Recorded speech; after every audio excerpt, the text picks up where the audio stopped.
Hey guys, so this is part 2 to our Kizomba Chronicles, Social Dancing Chronicles, okay? So let's jump right into it. We're gonna go into story time, okay? Bianca, do you wanna start or want me to start? You can start, but I do want to mention that when we're giving our story time, we're actually going to be relating it back to part 1. So we're going to give you stories about what we were talking about then. Yeah. And then we're going to give you stories about what we're soon to be talking about. And then right. Or actually, should we actually start off with what makes a good lead before we even jump into the story? Because if you don't know what makes a good lead, like that might be a bit hard. Or do you want to go the other way? We can start with that. Okay, so listen, ladies. Quick synopsis. And men, okay? When you guys are starting social dancing, be very mindful. This is our opinion. Not all girls feel this way, but particularly for us, when it comes to lead styles that work and actually make you remember, like, he's memorable, yes. Thus like, making him your husband. Oh, God. You know, we have, like, dance husbands, you know, where it's like, you just give me so much life. Like, we're meant to be. I think we've accumulated at least 10, you know, if not more. Like, we just have some great chemistry on the dance floor. It's just amazing. So here's what makes a good lead, in our opinion. First, be a strong lead. Know how to move the girl. Not because you're manhandling them. Not like, eh. Right. But no. You're strong and confident in where you want them to go and in what moves you want to put them in, that the follow is able to follow the lead. Right. Instead of, you wanted them to go here, but then they ended up going here. Don't just be like, and just make them go there.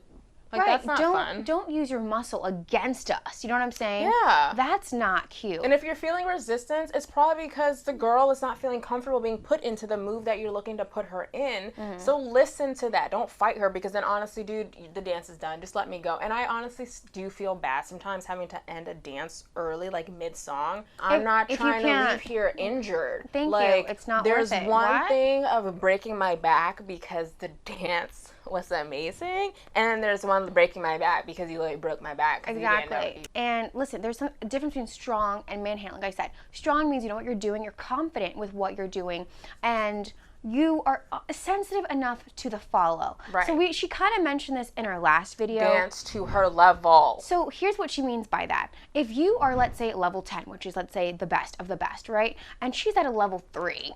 Maybe even level 5, okay? Dance to like 4. But so in the first 30 seconds as a lead, you should feel her vibe. You're feeling her vibe, so you can kind of, and that's just what happens in the first like few seconds of a dance every time. And they teach you that in classes too. It's essentially you kind of start with this sway, you kind of start with your little 2-step, because you want to see how she's able to connect to your steps, but also to follow your musicality as well. Because that's another thing that makes a great lead is their musicality, their ability to play with the music. Because when I tell you this about Kizomba, the music is in some ways very similar, or actually no, it's very repetitive. So if you've heard the chorus once in the beginning of the song, you're going to continue hearing that same chorus for the rest of the song. And by that point, if you are truly a dancer, then you will hear it and know that it's coming, and all you will have room to do is play. Also, I will add on to that, okay?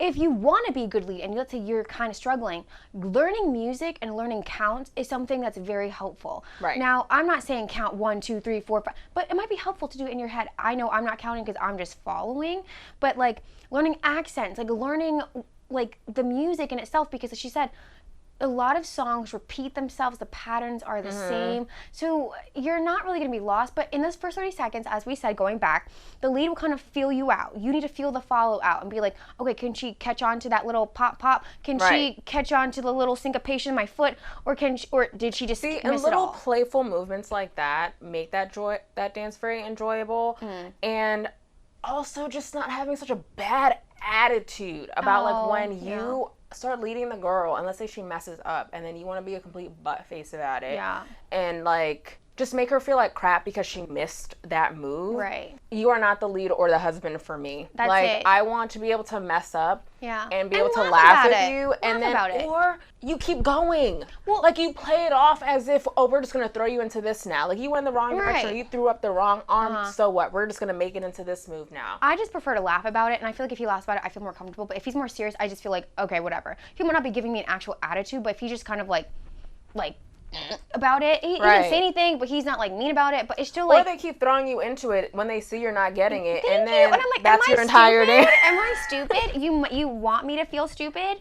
No, that's unacceptable. Right. Because if I didn't get it the first 2 times, maybe I just don't get it. Maybe I don't know that move, sir. And that's why you're my future ex-husband. So those things do make you, well, I think we mentioned it. It's just following your lead or following your skill set, musicality, and just being a joy to be around on the dance floor. I think you need to be able to laugh and have a sense of humor on the dance floor, because if it's so serious, like, we're not here to do that. We're here to have fun and go out, mingle, socialize, dance, do things. Have fun. Like, this is really all about fun. At the end of the day, you should be having fun. And that's what makes a great lead. If you feel pressure or if you feel like crap after the dance, that's not it. Now, there can be strong leads and very soft leads. If you're like, hey, I'm not a strong lead, but I'm very soft, that's fine too, and that can work especially. But you have to be soft but direct. Like, I think that's the difference. Some people are very light, like when they're touching or directing you, and that's totally fine. But you still have to be very direct in what you want the girl to do so that she can still follow you. Like, I could just do like a light touch on your shoulder. Right. But because that lead is very clear, I know, okay, he wants me to go this way or he wants me to turn, versus just having no lead where I'm just like, what was that? I don't know. Where was I? What was I supposed to do? So then we're both just standing there looking at each other, smiling. Oh yeah, that's happened. That's literally, I'm like, but you're not leading me though. Right. You see, so you're almost being an invisible lead, where it's just like. Then I don't want to dance with you next. It's just kind of like, do it on the floor. You're just like, but do what? I don't know. Like, I'm not some showgirl. I'm not here to entertain you. Right. So we're either going to dance this together, or if I'm just supposed to stand here and dance for you, then I don't want this dance. This is a partner dance. Right. This is like teamwork. Like, I wasn't hired. And thank you. What? Exactly. You couldn't afford me. Exactly. But listen, okay? It's about working together. When you're a team, you work together. If you know your partner lacks here, you are stronger here, you can make her look good. Don't be the peacock, okay? And show your feathers and be, very macho. And to the point where you are showing her, you know what I'm saying? Like, you're making her look crappy. Because again, whenever you're dancing with someone, you both are a reflection of the other person. Exactly. So actually, I would actually say the woman is a reflection of the man, because if you put me into those moves, story. I look crazy because of you. True story. I either look great because of you or I look horrible because of you. Right. And then you're actually doing both of us a disservice because now people are looking at you like, is it the woman or the man that's messing this up right now? And then on top of that, then when I go to look for my next dance, I may not be able to find one, because the last dance they saw me in, I was looking a hot trash mess. Right. Which is... What is that? Exactly. And that thing is, it pisses you off, because you're just like, I know I can dance better than that, but the way he led me... just makes me feel like I'm back at zero, and why? Or so out of control. So some guys can literally just be so aggressive and crazy to the point where they're breaking your back in all the bad ways. Right. So for example, he could dip you, right, and not protect your head, or he could throw you.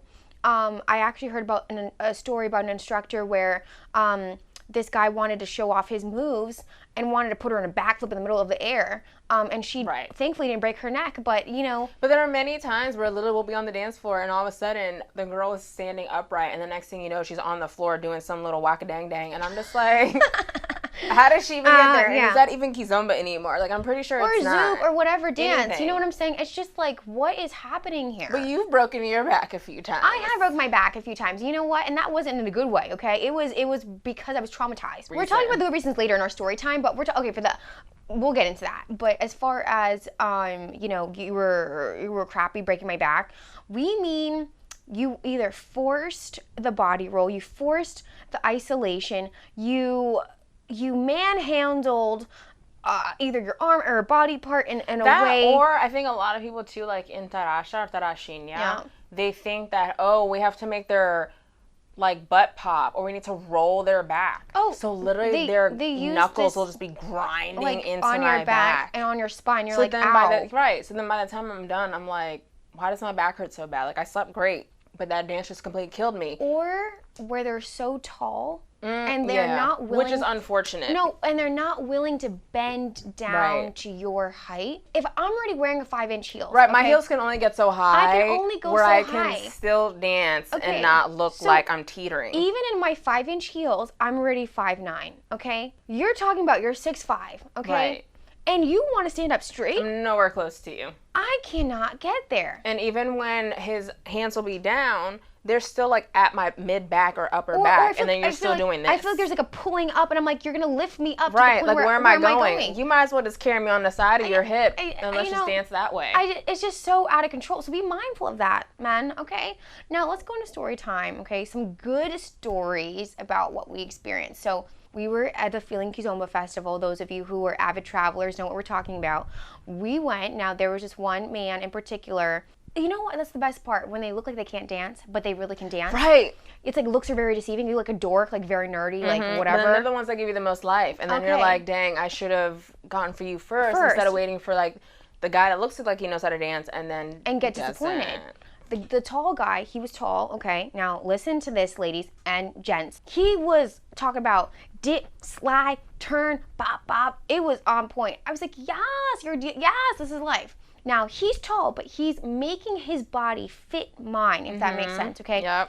I was at least 5'8", because I had 4-inch heels that night. But he was molding his body into mine, so it wasn't like I was breaking my back and stretching and, dying. When it came to Hashinya, giving life. He wasn't crazy with these weird things. He was actually really good. And I remember I was like, that's a memorable dance.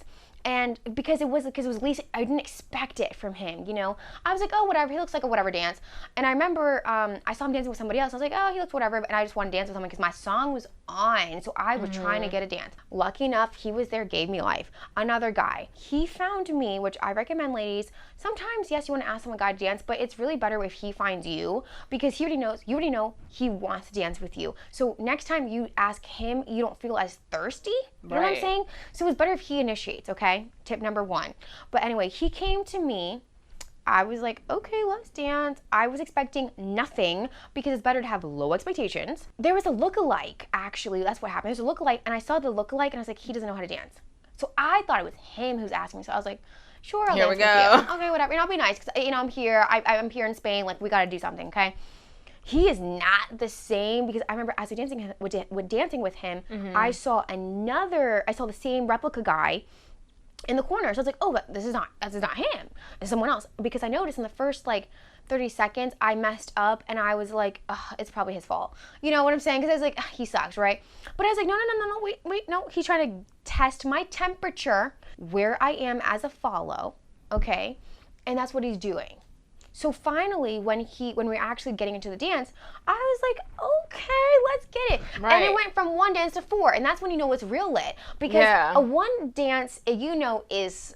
Right, and we weren't, And sometimes it's not because, you didn't have a great dance. Right. It's just because, okay, you're just trying to move on to the next person, and sometimes you kind of feel bad that you only got 1 dance. But usually it's about 2. But when you start getting up into the 3, 4, 5... Yeah, it's lit, okay? Right. It's lit. Forget the rest. You have chemistry at that point. And because you're giving life, we're laughing most likely, we're joking on the dance floor, it becomes more of a very cat and mouse tension. It's just really fun. It's just a really fun experience. So that was very memorable experience for me because I was like, give me life, sir, that's it. You know what I'm saying? Right. And I know I'm giving you life, you see, because usually... there'd be no way a guy would be able to stay with you for 4 songs if you were not mutually giving him life. Mm-hmm. Exactly. You know what I'm saying? It just makes the dance enjoyable for you both. Yeah. But there's also one time, I think, also in Spain. I feel like all our stories are from Spain. Because their caliber was so amazing. But there was, so he was a low-key instructor. And I didn't know that until way after the fact. And I think it was another one of those things where we were dancing 4 or 5 songs. And I think what made him almost a dance husband was the fact that he was very playful.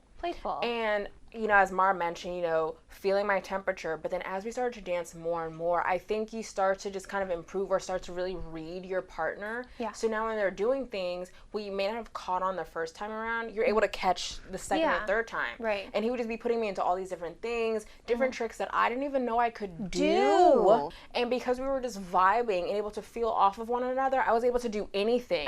I will say, though, I was wearing this one skirt that... dysfunction. Right. Almost a dysfunction. But, it was, you had, the skirt underneath, and then you had, the little tail that it had. And for one of them, he put me in one of these moves where I kind of was leaning back like on my heels, and then he would kind of turn me as he's stepping around me. And I think my heel got caught up in my skirt. And it almost became a tragedy. But the fun part was we both were able to laugh about it. Like, he didn't have, like, some stank attitude, like girl, why'd you wear that? Right. Like, why are you messing up? Why are you falling right now? Like, dance etiquette is such a big thing. It is. That's what makes these dances also really nice. The fact that we were both able to kind of laugh about it, and then we continued to dance for, I think, 2 or 3 more songs. I was like, oh, this is it. And I could end my night right there. I didn't need to keep going. That's the difference between an average dance and an above average dance. With the above average dance, you were just like, I am satisfied for the next 6 months until the next festival. Yes, and honestly, I think it's something to strive for, especially when you know you're coming from outside of the country like that. Be the best you can be. You're not going to get the same experience. Yeah.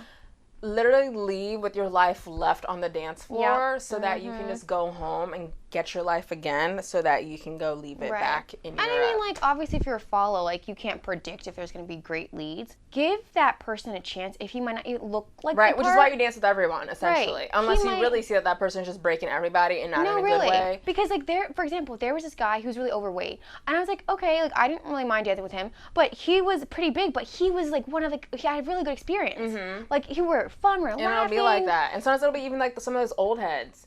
You're like, oh my God, am I really dancing with my grandpa right now? Yeah. But he will give me some of like the best dances. Yeah. And then they're just so cheery. They're so cheery, such a good attitude, so sweet. I love dancing with them. But anyways, so we had a little skirt mishap, which is a perfect segue into what to pack and how to prepare for these festivals. Because believe you me, Mara and I had to learn the hard way. Because I think we came back, backs broke, toes jacked up, feet hurt, just everything's just sore. Broken. Like bodies just feel like you need to go to a masseuse ASAP. Right. And get just recovery is the thing. So first off, I think we should start feet up. You need to find good dance shoes. Yes. And then find a backup to that great dance shoe. And listen, when you're particularly dancing, when you get to our level, not to be, pompous. Sorry, we're not basic anymore. We're not basic anymore. We left that a long time ago. So what we mean by that is we used to be able to dance in these our granny high heel Latin shoes. Yes. And that's okay. I think they even call them like kitten heels. Kitten heels, okay? Not anymore. But when you get to our level, okay, you can be rocking the 5-inch heel. You need to be wearing heels so high that your calf muscles are popping out. That's how much your arch is up. The arch is there, okay? And it's a workout. But listen, I now can dance confidently in Zouk in my 5-inch heels. Yes. And that's talking about hair whips. I'm talking about dips, flips. I can do Transversing left to right. I could do Kizomba in my heels. I could do bachata in my 5-inch heels. We've just gotten to that place where you just built your tolerance and it's no longer a 2-inch baby heel. But if that's what you need to start off with, by all means do it.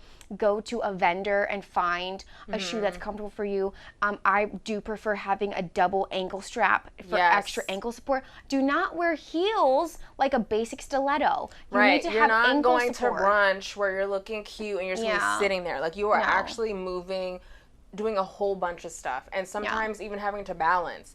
And you need ankle support. You really do need ankle support because your ankles will sickle and then boom, done. Like once you jack up that ankle, it's over. And and you're done for the whole weekend, which is you don't want that to happen to you, exactly. Right? So you need to have great shoes, ankle support, but also too, I think you also need to protect your feet because even though a shoe can be so comfortable, sometimes dancing in them, some of these shoes tend to be really strappy and they look super cute, but then sometimes they like cut into your foot, or like your pinky toe gets kind of smashed, unfortunately. But I will say, I prefer for my pinky toe to get smashed instead of some of these women who are out here with their shoes and their pinky toes like outside the strap and like hanging on the floor. And I'm just like, ma'am, I don't know who told you to buy that, but they set you up. Like you need to buy another shoe. Be mindful, get fitted professionally. Usually at these festivals, they have vendors. So many vendors. Go talk to them. They tell you, hey, this is how you need to get. This is that. So and they even tell you if you need to size up or your size down because sometimes you can't always wear your street size shoe because that's not how dance shoes are built, especially some of these like heels. So you need to be mindful about that. I think something that also helped Mara and I the last time too was we kind of realized that we need like toe tape. I'm not saying you need to cover up your whole toe where now your nail polish can't be seen. You just look like you're walking around like all busted. Usually on the pinky toe. Right, because you can't even see that toe anyway. Yeah. But give yourself that added cushion or something in the back of your heel because sometimes like with the straps or even how that heel is, you need that kind of extra cushion to so that you're not rubbing up and creating blisters. And also, I remember Mara also mentioned a tennis ball. Would have been really good too to help with the arch of your foot. Well, not only that, but just with massaging because you're dancing all weekend, all day. You're literally not even getting any sleep. Right, you are dancing the most you've danced. You are in out 4 there. days. Literally. that you possibly can. So, I mean, we slept like 3-4 hours. We would leave the party at 7 a.m. Like, we were staying until, like, the thing was dead, because we knew when we went back to the U.S., parties don't stay out this late, because I think there's, like, regulations for when these things have to close Europe, down. everything that stays open so late. So at 7 a.m. we were done, okay? But we have a, let's say, workshop at 11 o'clock, okay? We still have to eat breakfast, because at the hotel they end breakfast early. Especially if I paid for breakfast, I'm eating breakfast. Right, but we digress. So the toe tape is very necessary. Tennis ball to help massage those feet. Then I would, like I said, if you were wearing dance shoes, maybe get even heel covers. That's something really helpful when you're doing all these turns. Protect yourself. Now, if you can wear street shoes and get to our level where you are wearing stilettos with nothing, I'm talking about a pin. Then that's something else, and props to you, because I've seen some women do that for Kizomba, and I mean, they do it beautifully.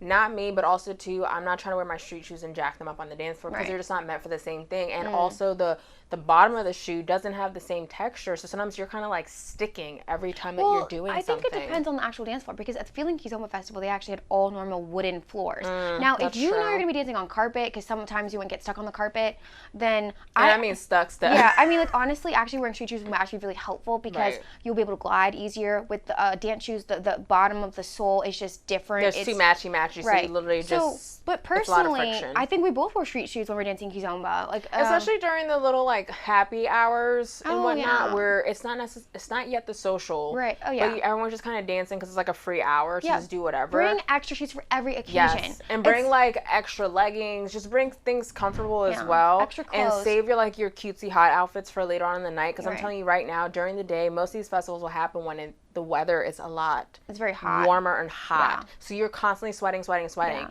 So during these little happy hour dances, I will literally go in, like, different pairs of leggings and shirts, and then save the cutesy outfits for later, because I don't want to be all, like, sweated out and kill my outfit. Right. But I think that also speaks to, with men, you also need to pack, like, overpack, please. It's better to overpack than to not have enough. Okay, like, bring shirts on shirts. Bring, like, 3 bottles of deodorant. Bring some cologne. But also too, your hotel might not have laundry service. We were at this festival. We had one time they literally had no laundry service, despite them offering it or claiming that they had it. Yes, we had to literally. Slave in the tub and wash my clothes, hand wash them, because I didn't have enough stuff. Right.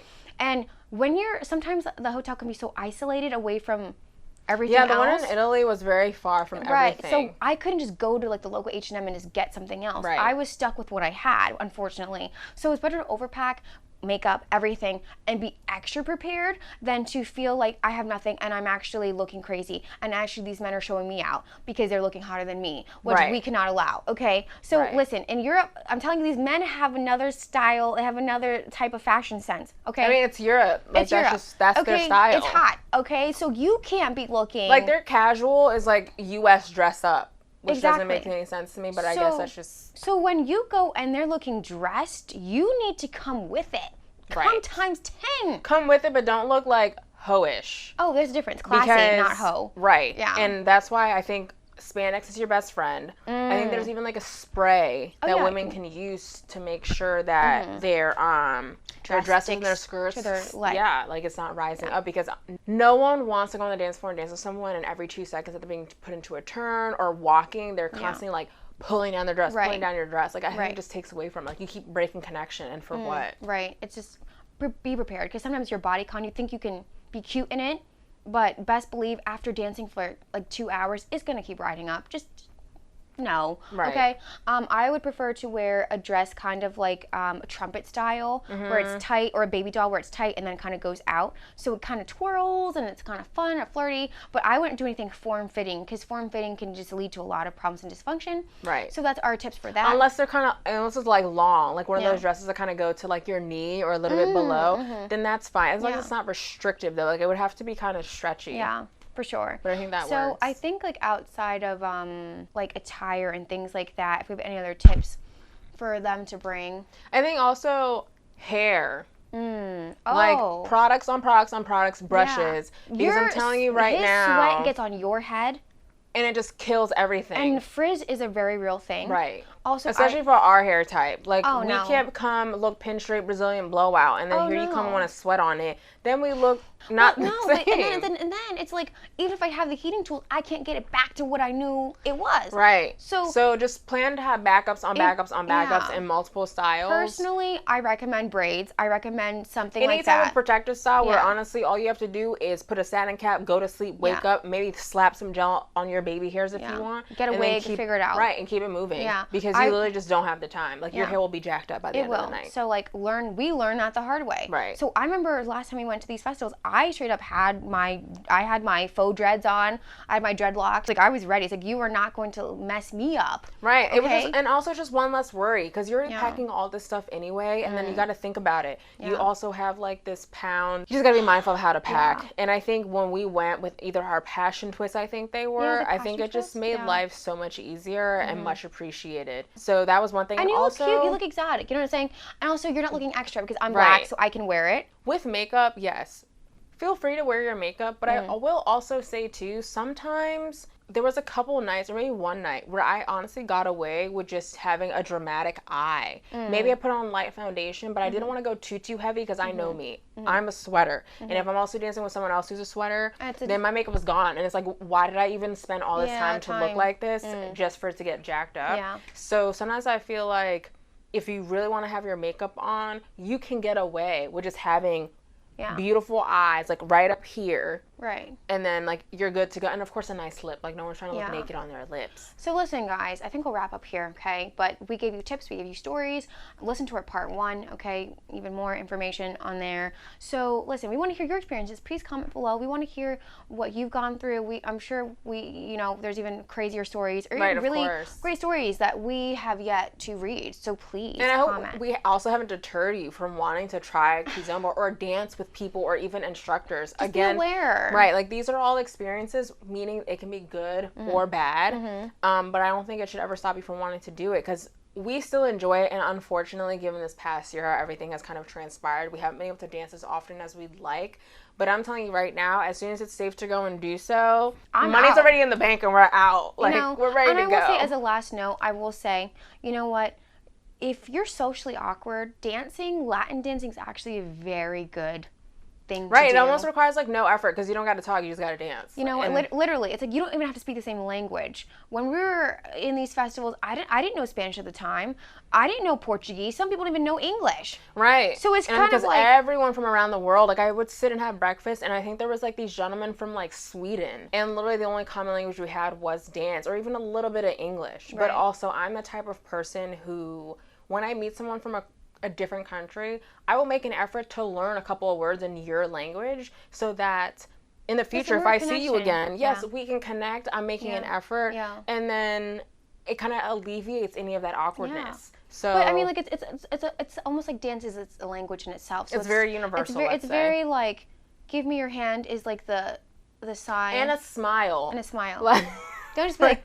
Right, or don't just come grab me and just pull me, because I don't want that either. Just be like, let's practice, like, thank you.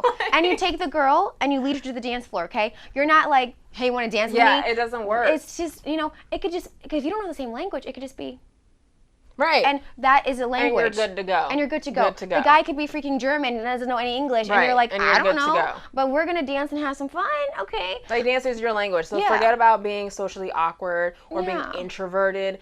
You'll have fun. All that goes out the window, because essentially you're dancing because why? It's something that you enjoy to do. So throw all that mess out the door. This is the last comment, pretty much. So please subscribe. Okay, guys, I'll have more videos. Thank you, Bianca, for coming and being my guest. Okay, so like I said, this is all going to relate to everything else that I've been saying in my other videos. Like, this all kind of correlates with just getting yourself out there, having fun, and really seeing the world, okay? This is lifestyle. Like, this is what we do. This is how we become the best versions of ourselves and become the feminine best. Because when you actually have hobbies that are fun and that can give you life, this is what it's all about, right?